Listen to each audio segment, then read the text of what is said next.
करते हैं कि कुंभ को, महाकुंभ को, इस आयोजन को बिजनेस के पॉइंट ऑफ व्यू से देखा जाए। इतने लाख का जो है इससे फायदा हो रहा है, इतने लाख का हम बिजनेस कर रहे हैं, इतना लाख जीडीपी उससे बढ़ रहा है, ये हमारे लिए शोभा नहीं देता है। भारत में और दुनिया में जो टूरिज्म है, एक फंडामेंटल अंतर है। दुनिया में टूरिज्म होता है मौज मस्ती के लिए, वो जो पुराना गाना था, खाएंगे पिएंगे मौज करेंगे, और क्या।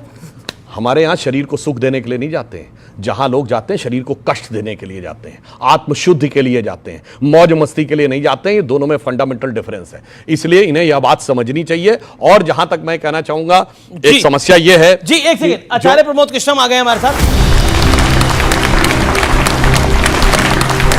अंसार रजा, एक तो सेकुलर सियासत से आपको इतनी दिक्कत क्यों हो गई है?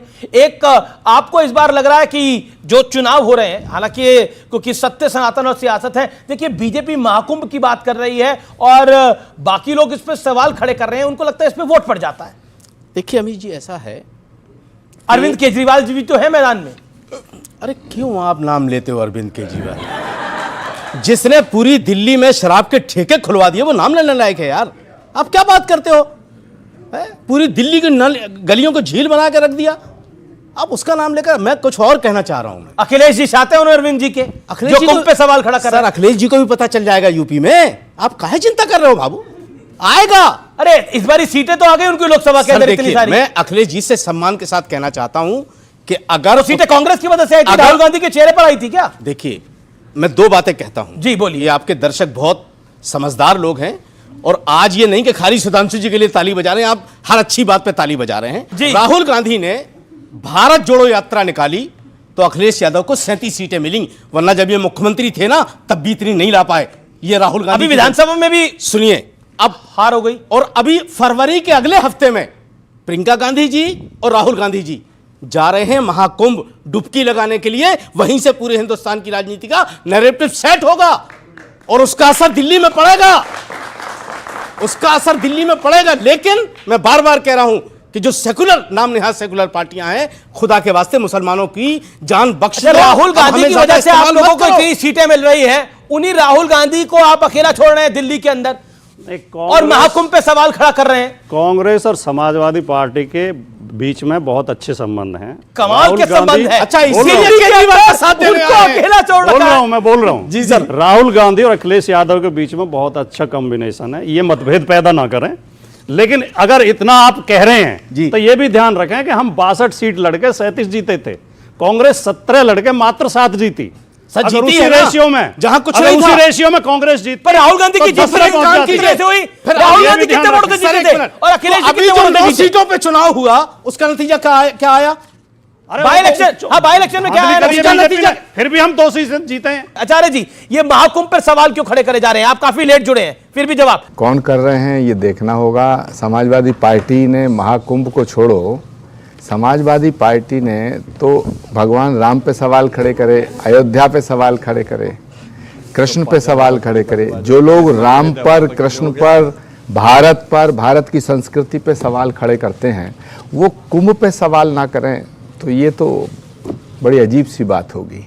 जिनकी आस्था, जिनकी श्रद्धा न भारत में है, न भारत की संस्कृति में है, न भारत की सभ्यता में है, न भारत के संस्कारों में है, वो कुंभ के महात्म और महत्व को क्या समझेंगे? आचार्य प्रमोद कृष्णम का एक बड़ा बयान मैं अभी बता रहा हूं कि अगर यूपी में योगी आदित्यनाथ की सरकार नहीं होती तो पूरा प्रदेश वक्फ हो जाता, और वो कह रहे हैं कि जैनों के, बुद्धों के इस किसी मुस्लिम आयोजन को इतना भव्य और दिव्य बनाया जाएगा जितना कुंभ को बनाया जा रहा है। देखिए अमीश देवगन, गंभीर चर्चा है, बड़ी संवेदनशील विषय पर, इसको गंभीरता से लीजिएगा। क्या बनाया जाएगा, सवाल आया है राजद के प्रवक्ता का। भारत और सनातन, सनातन और भारत, ये दोनों एक हैं, इन्हें अलग नहीं किया जा सकता है।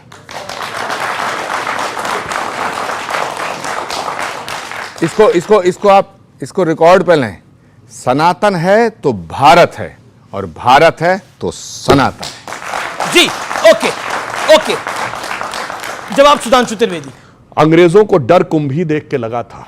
इतनी भीड़, इस देश को हम कैसे नियंत्रित करेंगे? इतने तो हमारे पूरे पूरे शहर नहीं होते जितनी हमारे देश की उस जमाने में पॉपुलेशन होगी। इतने यहाँ लोग अकेले खड़े, तब उन्होंने कहा पता करो कहां से आ रही है इतनी भीड़, तो पता चला वो पत्रा में लिख के आ रही है कि मौनी अमावस्या कोई बता नहीं रहा, लोग आ जा रहे हैं, ये नागा साधु, ये बाबा समाज आ रहे हैं। बस वहां से षड्यंत्र शुरू हो गया। लेकिन साधुओं को विलिफाई करो, नागा बाबाओं को विलिफाई करो, उसके बाद कहो कि साहब ये जो पत्रिका देखी जाती है ये अंधविश्वास है, फलाना ढिमाका, और उन्हीं अंग्रेजों की मानसिकता के लोग आज भी इस भीड़ को देख के ओके, लेकिन एक मैं बिल्कुल, लेकिन आपके नेता जो सनातन को समाप्त कर रहे थे, और आज देखिए ये बहुत बड़ा सौभाग्य है कि सुधांशु त्रिवेदी और आचार्य प्रमोद कृष्णम दोनों एक मंच में हैं। जोरदार तालियां इन दोनों के लिए। और आप लोग सनातन को समाप्त कर रहे थे, सुपारी लेके बैठे थे सनातन को समाप्त कर देंगे। करो सनातन को समाप्त, करिए भीड़ देखकर। कौन समाप्त कर सकता है सनातन को? तो बोलिए स्टालिन को, बोलिए स्टालिन को, मैं बोलिए चंद्रशेखर को, बोलिए। प्रतिशत मैं आचार्य जी की बातों से बिल्कुल इत्तेफाक करता हूं कि सनातन एक महान धर्म है और हमारे देश की पहचान है। राहुल गांधी खुद शक्ति से लड़ बिल्कुल रहे है, मैं इससे बिल्कुल सहमत हूं। तीसरी चीज ये है कि सनातन के हवाले से ये जो आपने बात की कि सारी दुनिया से लोग आते हैं, सारी दुनिया के लिए दरवाजा खुला होगा जी। लेकिन अगर कोई मुसलमान वहां जाना चाहे, आप कैसे जान गए कि हमारे अंदर आस्था नहीं है और हम जाके वहां डिप नहीं लगाएंगे? मैं सवाल हम वहां डिप लगा सकते हैं जाके।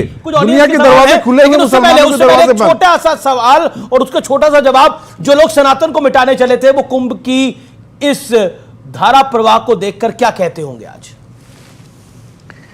देखिए अमीश देवगन जी, कुंभ जो है ना वो भीड़ का मेला नहीं है, वह श्रद्धा का मेला है, विश्वास का मेला है और आस्था का मेला है।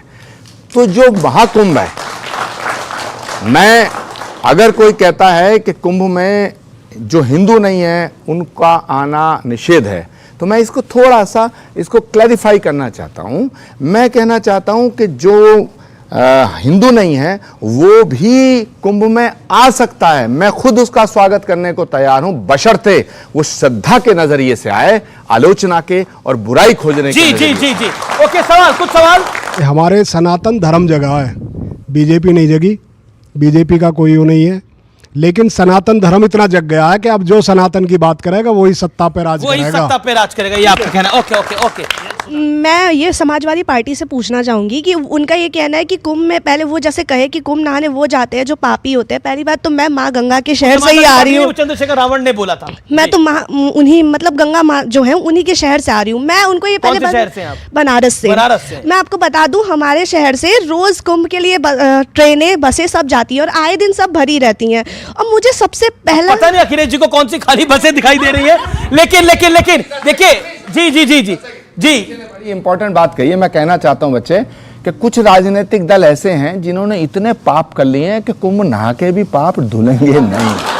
जैसे राजद के मंत्री थे चंद्रशेखर जी, ये जो नैरेटिव है ये चंद्रशेखर रावण चला रहे हैं, कुंभ में पापी जाते हैं। मैं बता रहा हूं, उसका जवाब देता हूं। देखिए राजद के नेता थे चंद्रशेखर जी और फतेह बहादुर जी, जो हिंदू धर्म के बारे में बोले थे। मुझे लगता है इस भीड़ को देख के चंद्रशेखर भैया के चक्कर आ गए होंगे, फतेह भैया चकत्ता खा के नीचे गिर गए होंगे। और जहां तक मैं ये कहूंगा, अगर कोई व्यक्ति ये कहता है कि उसने कभी जीवन में पाप नहीं किया, तो मैं कहना चाहता हूं वो गारंटी लेता है क्या कि उसकी गाड़ी के नीचे कभी अनजाने में कोई चींटी भी नहीं आई है? क्या उसकी सांस से भी किसी बैक्टीरिया की डेथ नहीं हुई है? अगर कोई कहता है कि उसने पाप नहीं किया, तो या तो वो भगवान हो गया है या उसे एक प्रकार का भगवान होने का अहंकार हो गया है। अब ये दर्शक तय करें कि वो भगवान हो गए हैं, खुद बताएं, या उनके जिस नगरी से आप आती हैं वो नगरी है काशी, वो नगरी है बनारस, वो भगवान